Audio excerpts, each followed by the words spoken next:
President Joseph Kabila came to power in the Democratic Republic of Congo in 2001, taking over from his father, Laurent Kabila, who was assassinated by one of his own child soldier bodyguards. Joseph Kabila was initially credited with bringing relative peace and reviving the mining of the country's vast mineral reserves. But conflicts persist, and tens of millions of Congolese people remain trapped in extreme poverty amid widespread allegations of corruption. Kabila's second and final constitutional mandate ended 2 years ago, but he's stayed in power since, amid growing protests and calls for him to step aside. Congolese are finally due to head to the polls on Sunday to choose a new leader. Joseph Kabila, President of the Democratic Republic of Congo, talks to Al Jazeera. President Joseph Kabila of the Democratic Republic of Congo, you were due to step down in 2016. Elections were due to be held then, but they've been postponed ever since. First, please explain what's going on.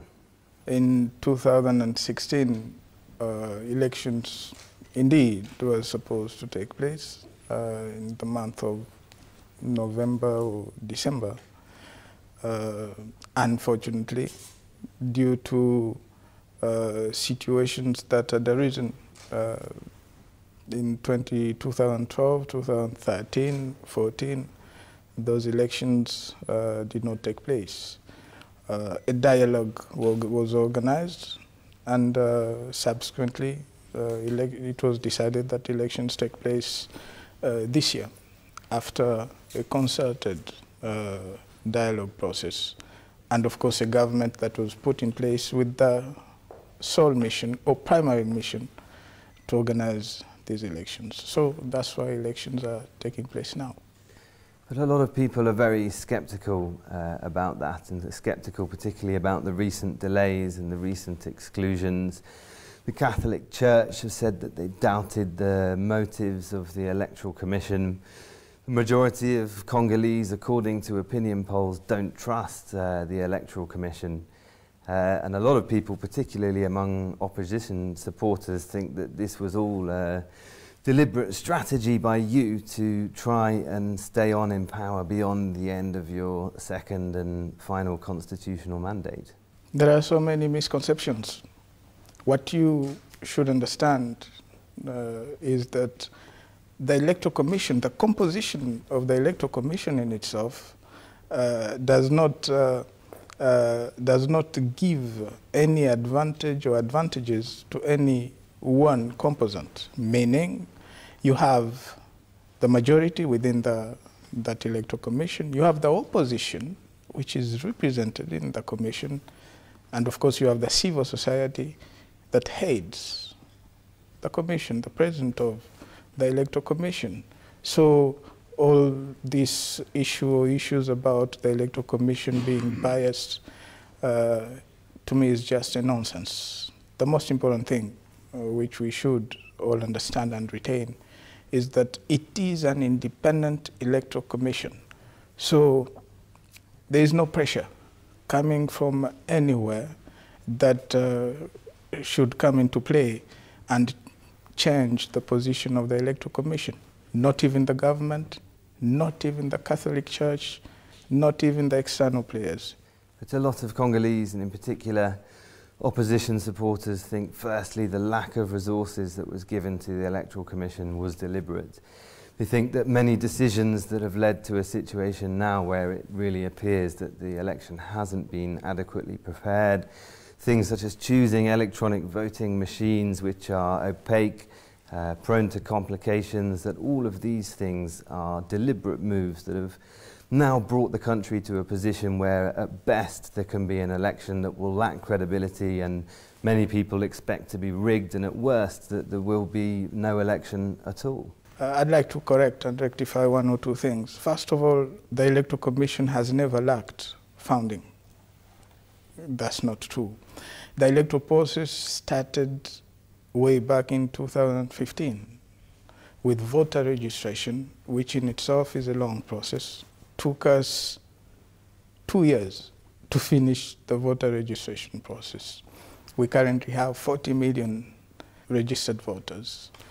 So the Electoral Commission has never lacked funding.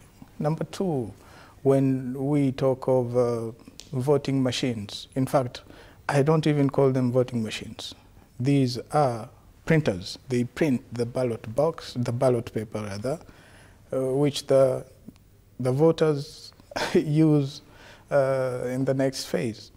So, and of course, this has been an argument that has been used, but I think that up to now everybody has agreed to the fact that it's going to simplify the voting process, make it much faster. If we had used the ballot papers, we were not going to organize these elections this year, because ballot papers were going to cost much more. We were going to have to transport close to 300,000 tons of ballot papers across the country. And we were going to have double the number of voting stations. Today we have 74,000 polling stations. We're going to have 150,000 polling stations. So there are advantages, disadvantages.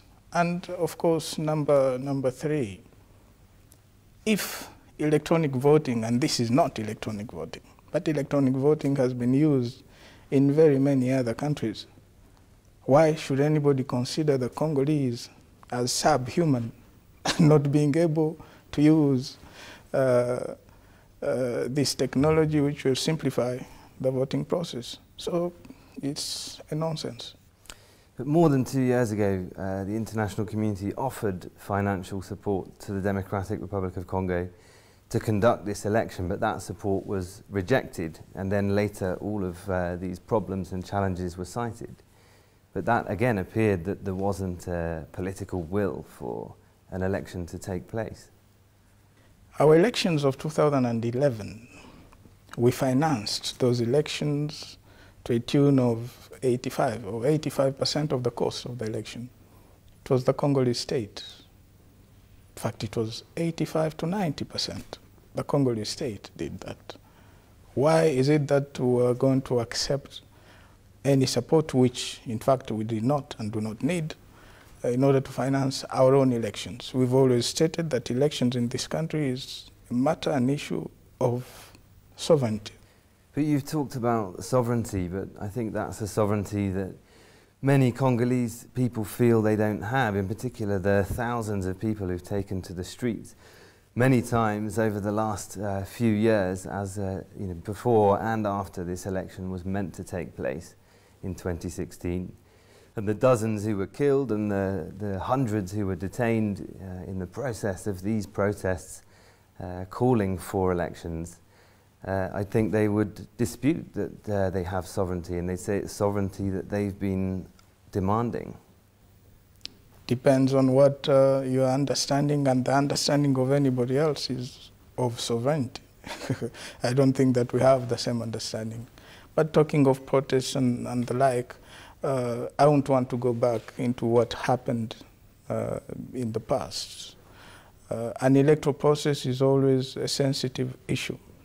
And I was just stating that even a football game between two clubs, you have tensions that rise.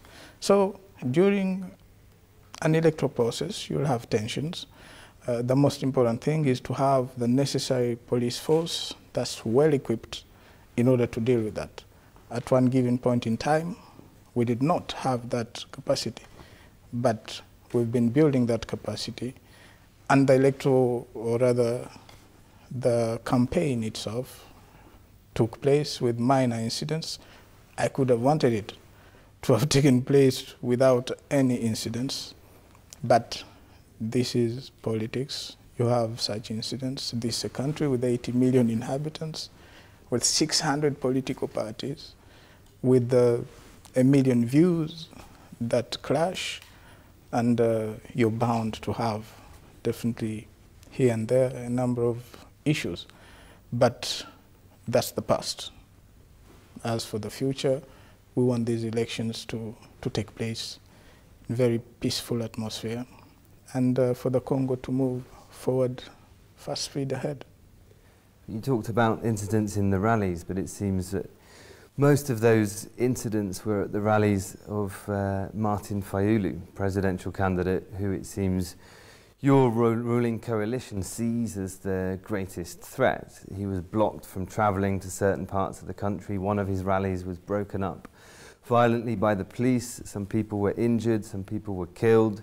And we haven't seen the same in the rallies of Felix Tshisekedi, and we haven't seen the same in the rallies of your chosen candidate, Ramazani Shadari. So it really looks like there hasn't been a free and open campaign. The campaign has been free and open. The campaign in this country has a period. It's a 30-day period. Some of the opposition candidates started their campaign late. They started their campaign 7 days, 10 days after the campaign period had already started. But you also had incidents, not only between supporters of the candidate from the majority, but also supporters from within the opposition themselves. But these are, of course, incidents that we regret. But as for those who were killed, I'd like to be very objective and not go into that because we're still waiting for the reports from the investigations. But two of the most popular opposition candidates, Moise Katumbi, Jean-Pierre Bemba, have been blocked from running by courts which, according to opinion polls, most Congolese don't trust, courts that most people see as being sided with the ruling coalition and not independent. So two of the most popular candidates haven't been allowed to run. I mean, surely that makes this election lack credibility from its very start. Bear in mind that in this country we have a justice system. It could not be perfect, but we have a justice system. And it's the same justice system that has on a number of occasions given victory left and right to the opposition. We've contested on quite a number of occasions, and the candidates from the opposition have won seats and have also won provinces, 2 or 3 provinces. So if you did not contest them then, why contest the decision of the courts now? Over the 18 years that, roughly 18 years that you've been in power, the economy of the Democratic Republic of Congo has more than tripled, but the results of this growth aren't really visible for very many people. I would say it's been a very unequal growth. According to the World Bank, more than 2/3 of Congolese people are living on less than $2 a day, and this poverty is very visible in the slums that make up very much of the capital, Kinshasa, in the villages up in the hills in the east. I mean, we've been there, we've seen these people, and it seems that most Congolese people are suffering in really grinding poverty while this country sits on trillions of dollars of mineral wealth, and it seems a few people are getting very rich. Isn't this a problem? The problem is the analysis that you're putting forth. I believe that's the problem. The analysis that you're putting forth. Yes, the Congo is a wealthy or potentially a wealthy nation with the huge reserves under the ground. Those reserves have to be exploited. How do you exploit those reserves? It's by bringing in the necessary investments.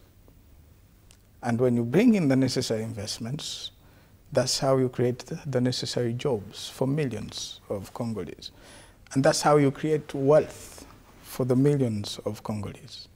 And that's precisely what we've been doing. For the tens of millions of Congolese who are struggling in abject poverty, and for those many people who've come to the streets demanding that you leave, I think that they would say the investments that you've delivered in the 18 years that you've been in office have been not enough. They've been inadequate because those people are still struggling. Had we had the necessary peace and stability, probably we could have transformed further the country. But don't just look at investments in the mining sector. Look at investments in the infrastructures that are ongoing, the infrastructure works that we have currently ongoing and should continue beyond 2019, beyond the next 5 years. So, yes, I accept I accept any blame that I will definitely shoulder because I'm the president of this country. But what we have achieved is also a lot, and a lot will definitely be achieved, but with the support of all those that you're talking about, the population that you're talking about. But a lot of those people believe that you personally are one of the main beneficiaries of Congo's vast mineral wealth. Is that the case? How much money have you made from your 18 years in control of this country? When I came into politics, it wasn't about money, it was about a mission. And each and every critic who's been using that same argument left and right has not yet come up to give you the figures that you're asking me to give you. So I believe it's a very subjective question, and I don't answer such questions because they're just baseless as far as I'm concerned. In 2016, Bloomberg published an investigation that detailed hundreds of millions of dollars of business interests that Bloomberg said were owned by you and relatives of yours, including all kinds of mineral concessions, gold, diamonds, cobalt, hotels, nightclubs, printing of driving licenses, amounting to a vast network of businesses belonging to you and your family. What do you have to say about that? You have, especially in the West, this cliche about Africans and the African leaders, which is a very wrong cliche. I met the fellow who wrote that report 2 weeks ago, and I asked him, can you provide me, in fact he came for an interview, I asked, can you provide me with a list of all those assets you talked about? They published it. I mean, it's in their article that they published in 2016. Yes, from 1 to 100, it's just nonsense. It cannot stand in any code. But in any case, my answer to this question is the Congolese have to be the first investors in this country. It's not the Chinese, it's not the Americans, it's not the Germans or the British or South Africans. It has to be the Congolese. So wherever you have Congolese investing in their country, they will definitely have the support of the state. And we've been encouraging that, and we'll continue to encourage that. So since you took over in 2001, in 2003 you were credited with the signing of a peace deal which ended, or at least reduced, Congo's conflicts at that time. But here we are, about 15 years later, and conflicts are still going on. There are more than 4 million people displaced. There are regular massacres in the east. There's been a very brutal conflict in Kasai in recent years. Isn't this a failure to end Congo's conflicts? We don't have anywhere in the Congo, as we speak, a situation of a civil war. But the situation's pretty bad for villagers who are being massacred you asked a question, let me give you an answer. Short or long answer depends on you. We have 26 provinces in this country. Not 10, not 11, 26 provinces. Do you know in how many provinces we have problems? In only 2 out of the 26 provinces. We don't have a situation of civil war. We have, yes, issues with security, especially in 2 territories, Beni and parts of Butembo. We have issues with security in an area in the province of Ituri. and we are dealing with those. But as for the North Kivu, and especially the Beni region, and this is on record, we've stated that we're dealing with a terrorist organization. You'd want to present it as, as just an armed group, and we've been at loggerheads with the United Nations on this. It's a terrorist organization that attacks UN peacekeepers, has killed not less than 20 in the last year alone. The population that you're talking about has been massacred by the same elements from the ADF, and it's spreading not only in the Congo but in the neighboring countries. But so these are issues. I've spoken to people there, and they're very sceptical about the government. They think the government at best has failed to protect them, and at worst, many people think the government's actually connected to the people who are attacking villages and massacring them. Did they give you any reason why the government could be implicated? Well, the Congo Research Group did give reasons on that. They published a paper saying that some of your senior army commanders were among several factions involved in the attacks that are being blamed on the Allied Democratic Forces. Congo Research Group is not an authority in what happens in the East, especially in the area around Beni. It's not an authority.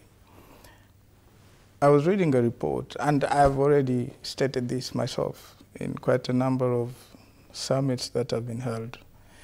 We don't consider the ADF to be any different from the Al-Shabaab or from Boko Haram or any other radical movement. We have a situation of terrorists attacking civilians to create mayhem, and they've also done it, or have also attacked the UN peacekeepers. So whatever doubts, and I do understand the anger from the population. I do understand that. I've been there. You probably have been there once. I've been there close to 10, 15 times. I do understand the anger. And our reaction has been to beef up our capacity, to train and retrain more troops until we reach the objective of defeating these terrorists. So whatever is said left and right or in any report is not going to hinder our strategy to combat this terrorism. So if this election takes place as planned, if you step aside as you say you will, what's next? What are you? Why are you so pessimistic? You're talking about if.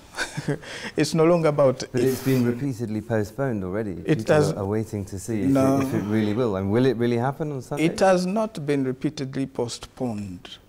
The problem is that these are Congolese elections. These are Congolese elections, and that's what everybody has to understand. And there are parameters, there are issues that have risen once in a while, and we've been able to deal with them as a nation. We don't want anybody to judge us on that, apart from the Congolese people. Elections have been postponed in Afghanistan. I don't see anybody talking about that. Elections have been postponed in quite a number of countries.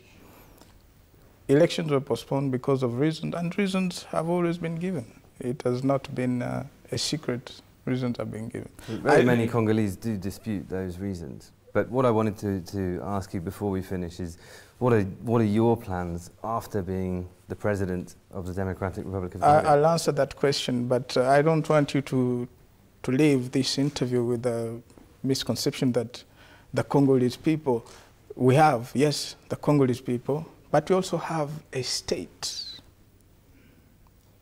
We have a state. So the state has to guide the opinion.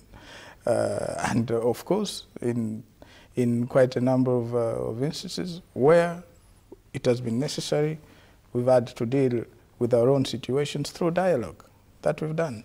But as far as I'm concerned, and what I'll do after this process, I believe the Congo is much more important than any individual in this country, me included. So, first of all, let's organize our elections. As for myself, the sky is the limit. Thank you very much for talking Thank to you. Al Jazeera.